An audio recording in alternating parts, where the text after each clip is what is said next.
আসসালামু আলাইকুম, সবাই কেমন আছেন? আলহামদুলিল্লাহ আমি ভালো আছি, আপনাদের দোয়া। আপনারা সবাই কেমন আছেন? এই তো আজকে নতুন একটা ব্লগ আপনাদের সাথে শেয়ার করার জন্য চলে আসলাম।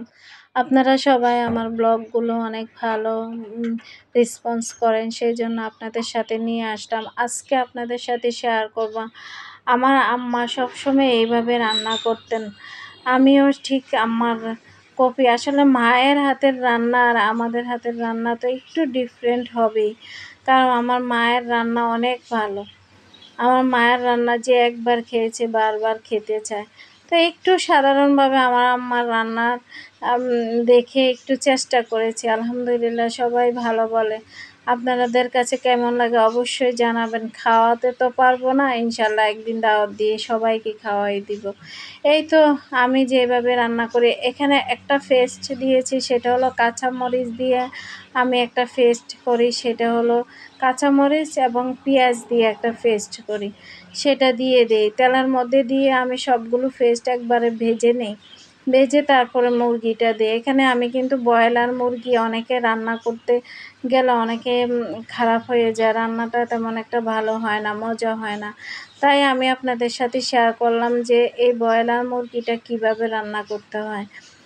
এখানে আমি সবগুলো পেস্ট দিয়ে আগে ভেজে নিয়েছি, তারপরে লবণ এবং বাকি মশলাগুলো দিয়ে ভালো করে ভেজে ব্রয়লার মুরগিটা ছোট ছোট করে কেটে পরিষ্কার করে ধুয়ে তারপরে দিবেন। একদম সুন্দর করে কষিয়ে যখন ভাজা হবে, তখন হালকা একটু পানি, একদম অল্প একটু পানি দিলেও দিতে পারেন, নাও দিতে পারেন, কারণ এই খাবারটা আপনি যে কোনো খাবারের সাথে অনেক ভালো যায়।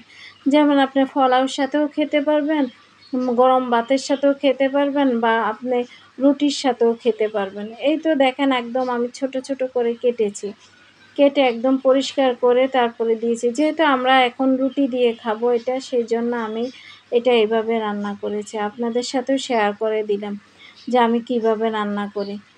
তো এই তো আপনাদের কাছে যদি ভালো লাগে অবশ্যই আমার একটা ইউটিউব চ্যানেল আছে, আপনারা অবশ্যই আমার ইউটিউব চ্যানেলেও এই রেসিপিটা পেয়ে যাবেন। আর আমার ইউটিউব চ্যানেলটা যে জানেন না, নামটা অবশ্য বলে নিচ্ছি আপনাদের সাথে শেয়ার করে। আপনারা আমার ইউটিউব চ্যানেলে যাবেন, প্লিজ আমাকে একটা সাবস্ক্রাইব করে দিবেন, লাইক কমেন্ট করে দিবেন। আর আমার ইউটিউব চ্যানেলটার নাম FK cooking recipe and blog, FK cooking recipe and blog. আপনারা সবাই আমার পাশে থাকবেন, যেহেতু আপনারা আমার প্রিয়, আপনারা আমার ভালোবাসার মানুষ, তাই আপনারা আমার ইউটিউব চ্যানেলটাও সাবস্ক্রাইব করে দিয়ে আসবেন প্লিজ। আপনারা না থাকলে আমি কখনো এগিয়ে যেতে পারবো না। এই তো দেখেন আমি কীভাবে রান্না করেছি। এখন অল্প করে আলু দিয়ে দিচ্ছি, যেহেতু রুটি দিয়ে খাবে সেই জন্য আমি অল্প কিছু আলু দিয়ে দিব। দিয়ে আমি এখানে একদম অল্প একটু পানি অ্যাড করব, যেহেতু আলুটা সিদ্ধ করার একটা ব্যাপার আছে, সেজন্য আলুটা সিদ্ধ হওয়ার জন্য একটু পানি দিয়ে দিব। দিয়ে আবারও আমি বসিয়ে দেব। দেখেন তরকারির কালারটা কেমন হয়েছে অবশ্যই কমেন্টে জানাবেন। আর আপনাদের যদি ভালো লাগে আমার ব্লগগুলো, অবশ্যই আমার চ্যানেলটা এবং আমার আইডিটা লাইক কমেন্ট করে দিবেন।